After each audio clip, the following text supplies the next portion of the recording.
par un solo. C'est vrai que c'est du piano solo et ma pratique, on va dire, de base, c'est le piano solo, mais je ne suis pas tout à fait à l'aise avec le fait de faire un concert entier en solo. Je préfère inviter quelques personnes. C'est d'ailleurs une de mes partenaires artistiques qui m'en a donné l'idée, c'est Alice Botello, la danseuse, qui me dit mais pourquoi tu ne fais pas des featuring. Donc aujourd'hui, et en plus à chaque fois les featuring sont différents. Après pour moi c'est le bac à sable de joie d'avoir l'occasion de discuter de manière artistique et sonore avec des personnes. Donc je commence par un solo, ensuite nous aurons Cathy Maillère, spécialiste des ondes Martenot, et vous êtes pas nombreux les ondistes sur l'hexagone. Ouais, c'est vrai, c'est un instrument rare. Déjà, il est beau physiquement. Et autant celui-là, il date que des années 70 parce qu'il a été fabriqué dans ces années-là, mais l'invention date de 1928. Et ensuite, nous aurons, pour terminer, Benjamin, un ami qui fait du stand-up, qui a bien voulu venir se joindre à nous pour une participation vocale.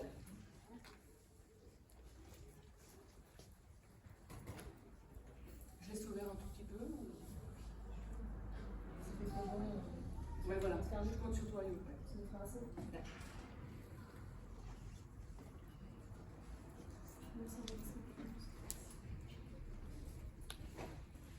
La vidéo, c'est parti, voilà.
commencer par un morceau qui n'était pas sur la liste. Comme d'habitude, il y aura toujours une petite part d'improvisation. J'avais prévu un truc speed et en fait, ça fait 2 heures qu'on speed, donc cool. Malik, tu as trouvé une place? Il y a des chaises, hein? Non, on peut voir. Ah, ok. Mettre les choses dans le sens comme ça.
Du 2e album, c'était Réconfort des sons, exactement ce que je ressens voilà, quand j'improvise, je me réconforte avec les sons. Et ensuite c'était Instant Mirador, des moments où on est dans une grande détente et où on a l'impression de pouvoir contempler quelque chose un peu plus loin, avec un peu plus de distance, et qui, moi, me permettent aussi de développer une certaine intuition, enfin je l'espère. Voilà, en attendant, il y a plusieurs à se commenter. Et je vais continuer, toujours en n'étant absolument pas fidèle à mon ordre, mais c'est pas grave, je vais continuer avec Élan. Élan, j'aime bien le jouer en public parce que il est très agréable à jouer. Soit dit en passant, il n'y a aucun morceau qui est vraiment difficile à jouer. Hein. Ce n'est pas des morceaux d'une virtuosité incroyable. Et donc Élan, il a été choisi pour faire la musique d'un documentaire que j'aime beaucoup qui s'appelle Les Roues du Possible, dont l'équipe réalisatrice est ici, Thomas Rosset, Marc Adergal, il manque Camille Péchou, qui vient aussi au cours du yoga, voilà, donc on est vraiment dans du Villeurbanne à fond. Et donc c'est un documentaire qui concerne, je peux arriver à parler, le vélo pour tous, le vélo inclusif, le vélo à tous âges, et comment le vélo peut nous libérer aussi. C'est un des grands thèmes que j'aime l'approprier.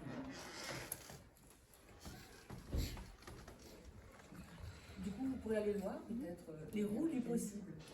Il y a 2 épisodes et on est en train de faire les 3 et 4.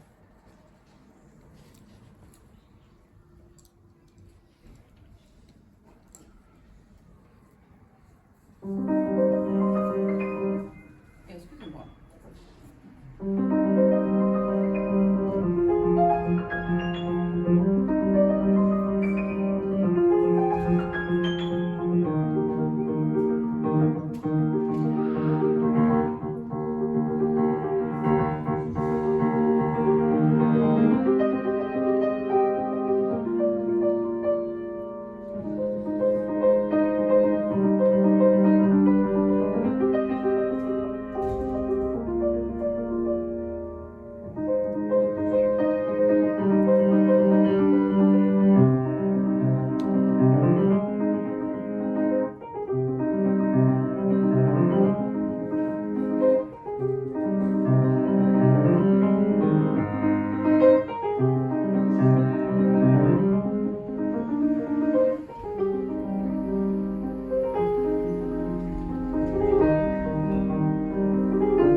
Fête intime, le morceau qui devait donner le nom de l'album. Parce que Fête intime, c'est vraiment, ça parle de moi.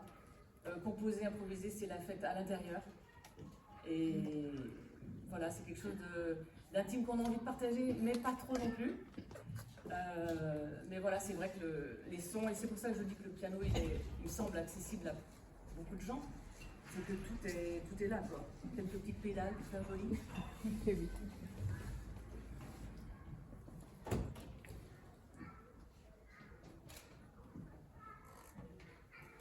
J'ai tendance à mettre un pilote pour le moment, je sais pas pourquoi. Je joue pas très fort là, ça va? Voilà, c'est même pas trop fort en fait. Non. Voilà, je vais impeccable. Je vais envoyer un petit.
J'étais plutôt dans les miniatures. C'est des morceaux plutôt courts, d'environ 3 minutes. J'en ai un qui est un peu plus long, donc j'espère que vous êtes bien installés, que tout va bien. Je vais partir dans ce morceau. Et je m'en suis servi lors d'un ciné-concert à l'Institut Lumière. Je peux vous dire le thème ou pas? Qu'est-ce que vous préférez? Oui. Je dis ou vous faites votre film? Ok. C'était Madame du Barry. Voilà. Film de 2 heures de Ernst Lubitsch. Donc voilà, on est parti dans un tunnel. Ne vous ennuyez pas.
Cathy, est-ce qu'on en a 5, 6 déjà? Voilà, on avait dit 6, voilà. On va se faire un petit speed et puis après, un petit speed qui s'appelle Né en mineur. On va voir peut-être après de quoi ça parle.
Alors, qu'est-ce qui était né en une heure à votre avis?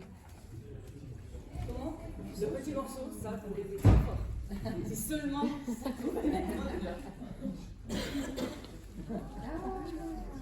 Voilà, je suis née en une heure et ça a donné un peu le ton.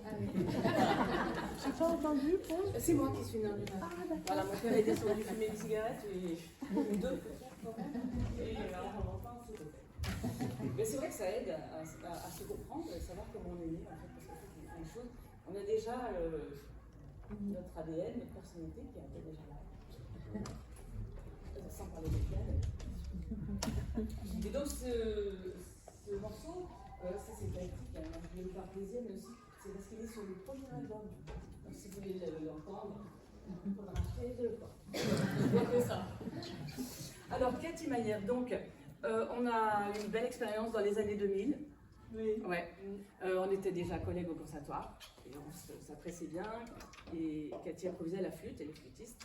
Et puis, on s'est retrouvés donc dans un projet co, un gros projet voilà, de composition, où il y avait aussi de l'impro. Et ensuite, ben, on fait un petit peu perdu de vue, mais on savait qu'on aimait improviser ensemble. Voilà. On peut résumer. Voilà. Est-ce que tu veux dire quelque chose Un jour, tu m'as proposé d'improviser avec toi sur le dernier album que tu avais fait. Donc, j'ai écouté tes morceaux et effectivement, il y en a qui m'inspiraient. Donc, D'accord. j'ai dit OK. Est-ce que tu veux nous dire un mot pourquoi on a pris les ondes? On aurait pu prendre la flûte aussi. Ah bah, c'est toi qui m'as c'est bon. demandé les ondes. Tu sais, la flûte, elle est dans mon sac autrement. Hein. D'accord. Mais pour aujourd'hui, c'est les ondes. D'accord. Et on va dédicacer ce morceau à 2 personnes, ou alors un chacun. Le premier. Tu me feras penser le deuxième. Bah, René. Ah. Bah oui. Le premier morceau est dédicacé à Mario Sanchez, mon ami, premier prof de jazz que j'apprécie beaucoup, qui est disparu il n'y a pas très longtemps. Et donc, on va jouer Bijou pour lui et on en jouera un deuxième. Ouais.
Mon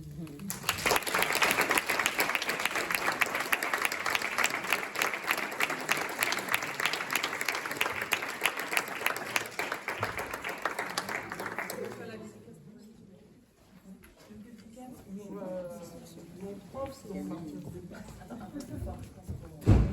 Si les enfants veulent venir s'asseoir devant, il n'y a aucun souci. Ça nous ferait plaisir. Je crois que c'est des enfants qui apprennent la musique, c'est ça? Oui, vous asseoir par terre, là, si vous voulez. Voilà, prenez la place. Venez, les petits enfants. Voilà, c'est incroyable.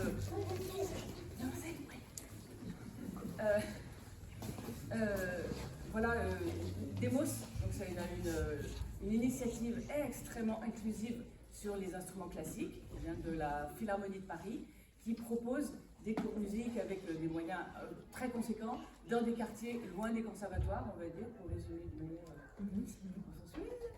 Et donc c'est génial, parce que moi j'étais là avec mon piano, il se passait des choses.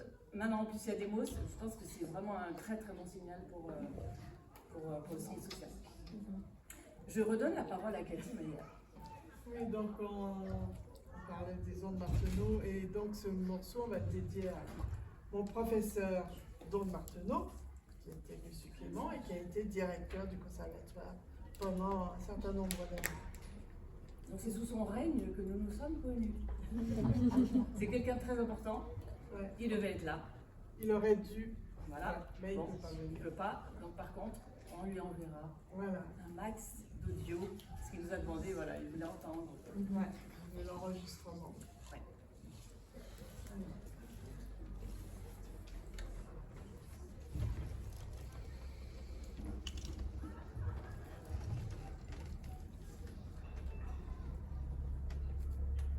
Thank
le piano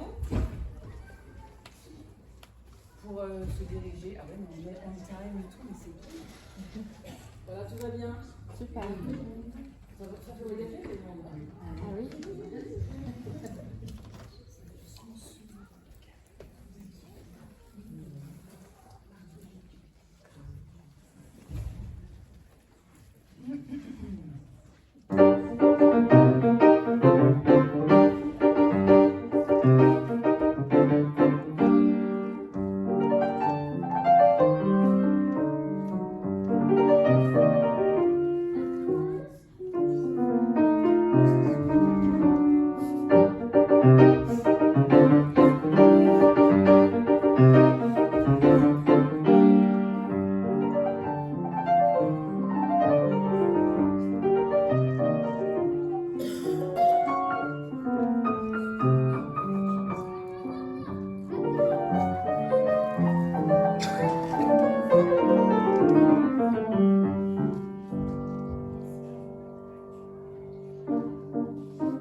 Elle avait dit 2, puis je crois que t'en avais fait une. Ok.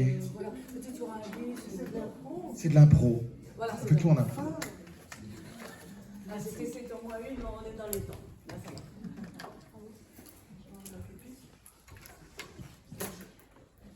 Je suis très très contente d'accueillir Benjamin Lecoq. Bonsoir. Et je suis très content d'être avec vous, vous qui nous rendez aujourd'hui visibles. Voilà. Merci à toi, Paul. Je n'arrive pas à prononcer. Paul. Je n'ai pas l'oreille artistique, mais merci à toi de nous rendre aussi visibles. Cathy, les ondes de Martheneau, et moi-même. Et j'aime beaucoup rendre des sujets visibles. Voilà, c'est ça que j'aime bien dans le stand-up.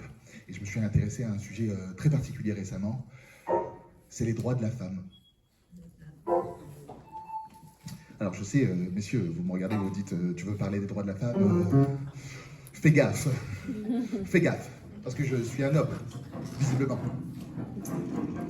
Et je sais, vous, mesdames, vous me regardez, vous me dites, tu veux parler des droits de la femme fais gaffe. Fais bien gaffe. Parce que je me suis rendu compte d'un truc assez rapidement, hein, c'est que depuis la nuit des temps, mesdames, vous vous faites avoir. Depuis toujours, depuis la préhistoire. Et oui, parce qu'on parle toujours de l'homme préhistorique avec un grand H, comme Zizi. Il a dit Zizi, il a dit Zizi. Et oui, on vous parle des grottes de Lascaux, on vous fait découvrir les grottes de Lascaux. Oh, c'est beau, c'est merveilleux. Toutes ces belles peintures, c'est forcément un homme préhistorique qui a fait ça. Bah oui, mais moi je suis persuadé que non. Non, il y a une finesse, il y a un doigté. Si c'était vraiment des hommes préhistoriques qui auraient fait ça, mais il y aurait des zizi partout. Oh, regarde maman, le gros zizi avec des dents de sabre. C'est sûr, mais non, c'est des femmes qui ont fait ça. D'ailleurs, notre ancêtre à tous, imaginez, 1974, Afrique du Sud, 4 archéologues. Il y a un Français, Régis, un Anglais, William, un autre Anglais, Brian, qui est dans la kitchen, et le dernier Anglais, Ted. Non, il y a tout le monde à part Ted, on est en Afrique du Sud. Et là, William fait des fouilles.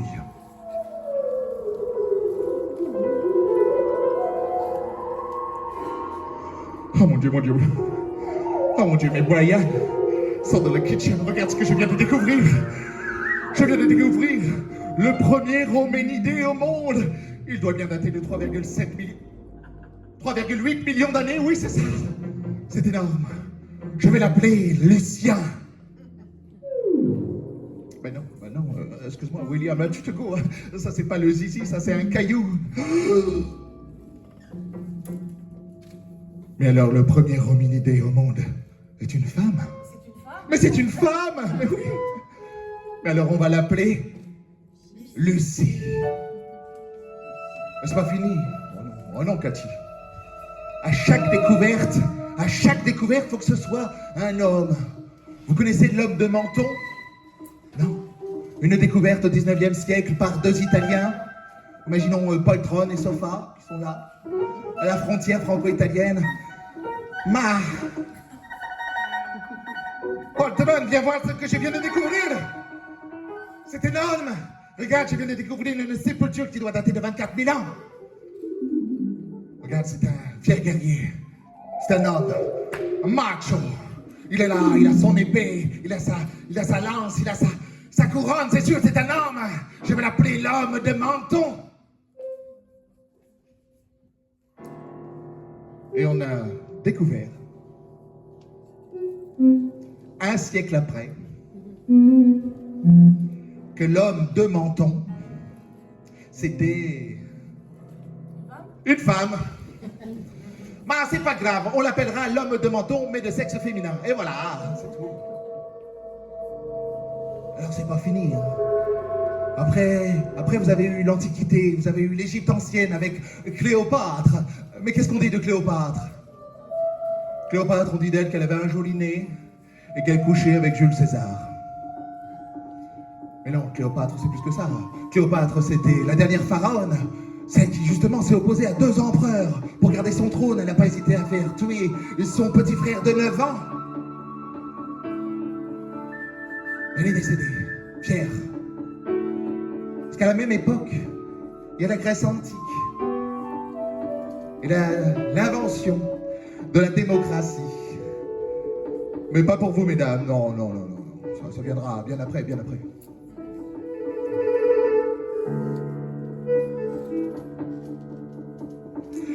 Après, on arrive au Moyen-Âge.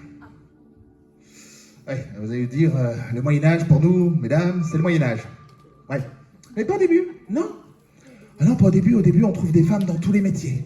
Dans tous les métiers. Même des reines.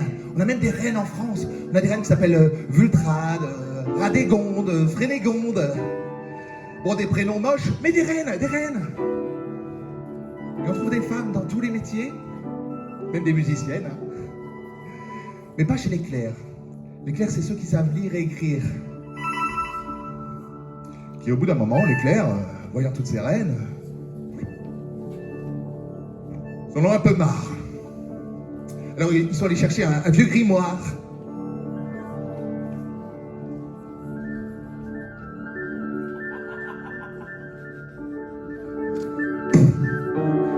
Un vieux grimoire de l'époque des Francs.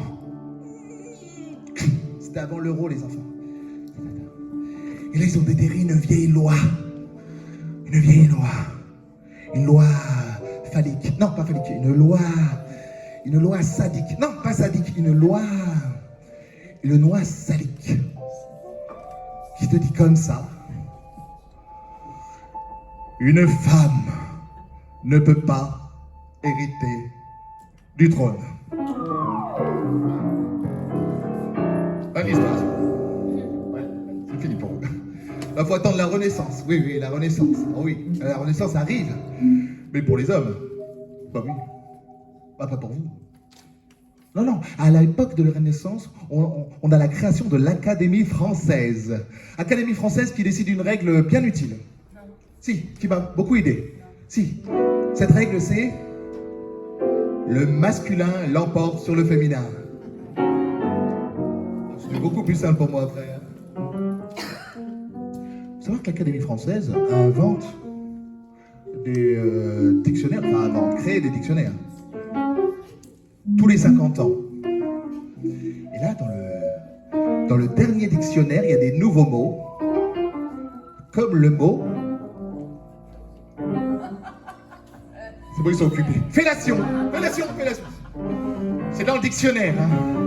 Voilà. Mais il n'y a pas le mot cunilingus. Non, mesdames, il faudra attendre encore 50 ans pour ça. Mais bon, vous avez l'habitude d'attendre, voilà. Donc, ça viendra un jour, dans 50 ans. Non, parce que déjà, oui, c'est vrai qu'on sent un sang.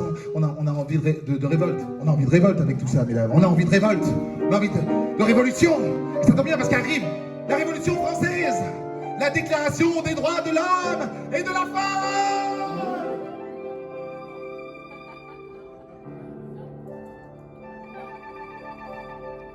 Et du citoyen. Ouais. Non, vous avez le droit de divorcer, c'est pas mal, et de garder votre salaire, c'est pas mal aussi. Hein. Parce que déjà, il y a un petit Corse pas loin, un petit Corse, petit, cocu, et qui dit comme ça de la femme. La femme est la propriété de l'homme. Elle est faite pour lui faire des enfants, comme l'arbre à fruits est la propriété du jardinier. Très cocu, très cocu. Ouais. Ouais. début 19e siècle. Là, c'est compliqué pour vous, mesdames. Vous avez de plus en plus envie de vous révolter. Parce que, en 1954, il y a un pape, un nouveau pape, hein, déjà à l'époque, qui décide d'une règle immuable. 1954, Immaculée Conception. Marie est vierge. Elle a toujours été vierge, mais oui, bien sûr. Mais oui, moi avant, je pensais que Marie, elle avait rencontré son Joseph sur une application de l'époque. Adopteunjuif.com, je sais pas. Bonjour, je m'appelle Joseph, je suis charpentier. Bonjour, je suis Marie, je suis vierge. Et voilà.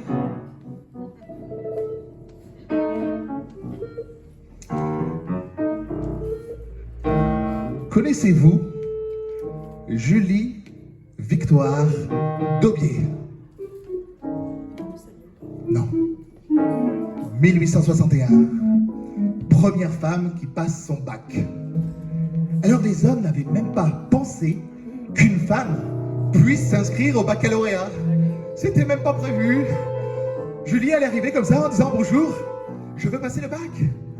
Et les hommes, ils ont fait... Et elle a passé son bac et elle l'a eu. Ouais.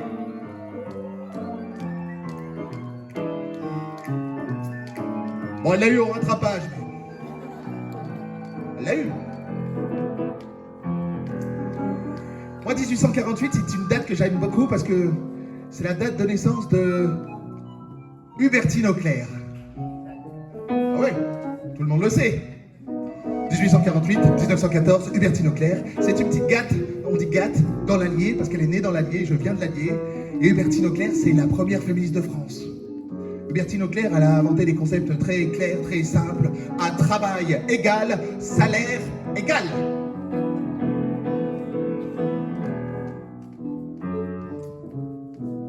Mais elle a eu des problèmes, forcément. Parce qu'Hubertine, elle a fait la grève, elle ne voulait pas payer ses impôts si elle n'avait pas le droit de vote. Eh ben oui, elle a eu plein de problèmes. Tellement de problèmes qu'elle a fini par épouser, elle a épousé son avocat. T'as le barreau, toi? Bon, allez, viens. Ça se fait comme ça. Hubertine, elle s'est battue jusqu'à la fin de ses jours. 1914. Et en 1914, eh bien, on a fait ce que les hommes savent toujours faire quand ils s'ennuient. La guerre. Bah, la guerre. Heureusement, Marteneau est allé faire la guerre et lui, il s'ennuyait, donc du coup, il a créé les Andes de Marteneau. C'est véridique. Et pendant ce temps-là, mesdames, vous... tranquille. Bah non, c'était un piège. Bah non, vous étiez dans les usines, dans les industries, dans les champs, vous avez mené à bien le pays qui s'est très bien comporté sans vous, finalement, pendant que nous, on s'entretuait, hein. Alors du coup, après cette première guerre mondiale, bah, vous avez eu le droit de vote, hein, forcément. Bah non. Entre deux guerres, les sénateurs ont refusé à 6 reprises le droit de vote pour vous, mesdames. Ah oui. Oui, puis au bout d'un moment, ils en ont eu marre, hein. Ils ont dit, bon, bah, c'est bon, qu'est-ce qu'on fait quand on s'ennuie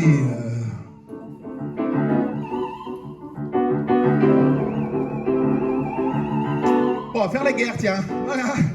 Et voilà, ils sont repartis à la guerre, voilà.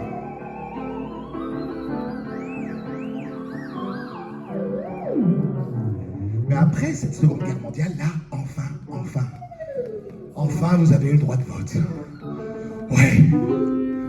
Et il a fallu se battre encore. Et là, j'ai rencontré des femmes formidables. Il y avait Hubertine Auclair, bien sûr, il y avait Julie Daubier, il y a eu des Gisèle Halimi, Gisèle Pellico aujourd'hui, qui sont des femmes inspirantes.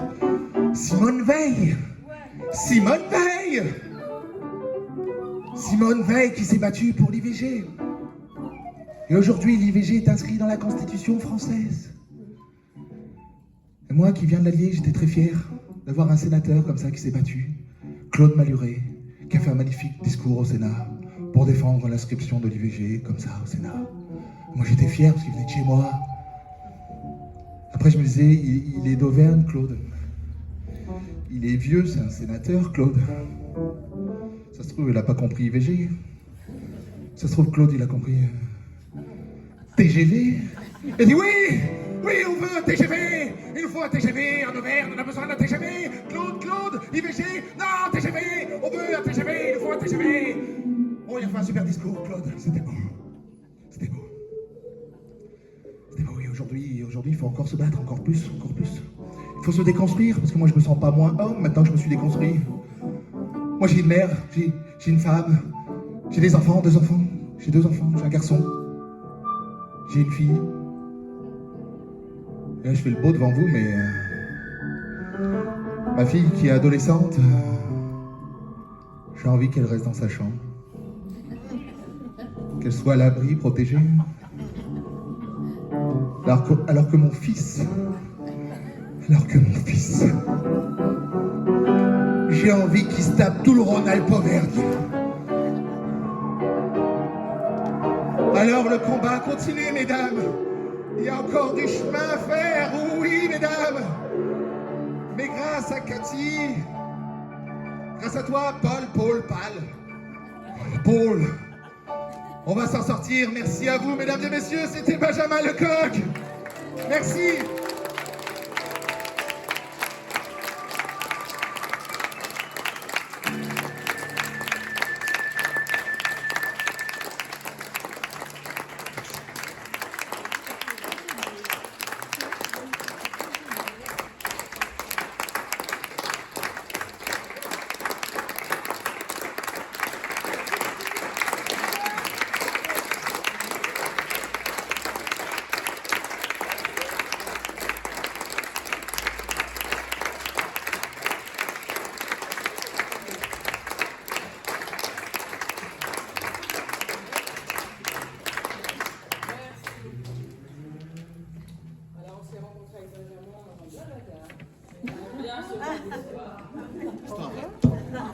Blablacar.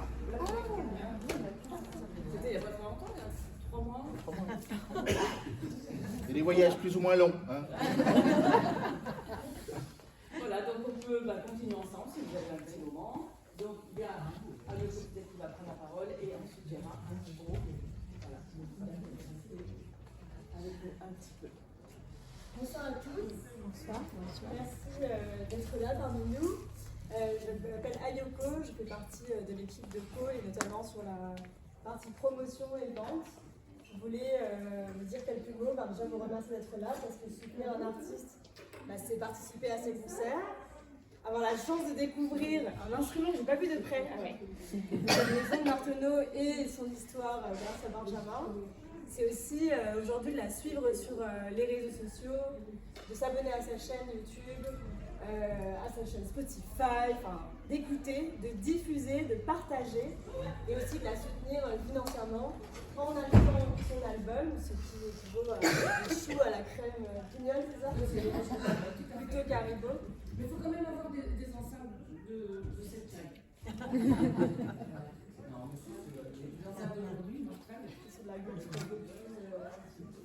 c'est pas quel genre, voilà. Donc moi, c'est avec grand plaisir que je vous accueille au stand pour les CD. Il y en a 2.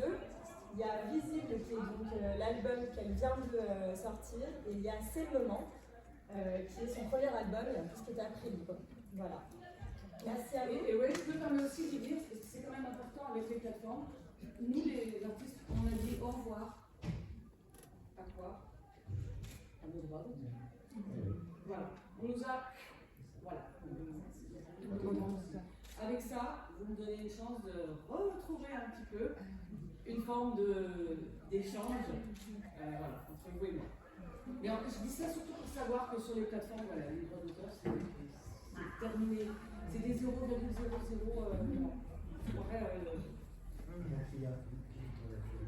Avant qu'il y ait le pire. Vous avez compris? Ouais. Ok. Merci beaucoup en tout cas. Et j'espère.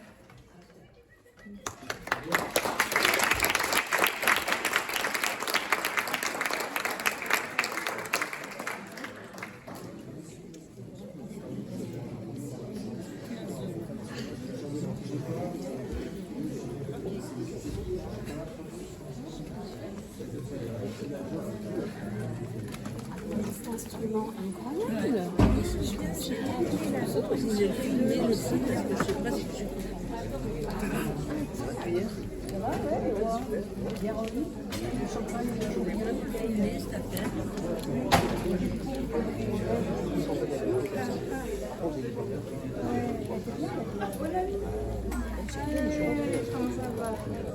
qu'on ferait pas du tout. Parce que si on avait pas du tout en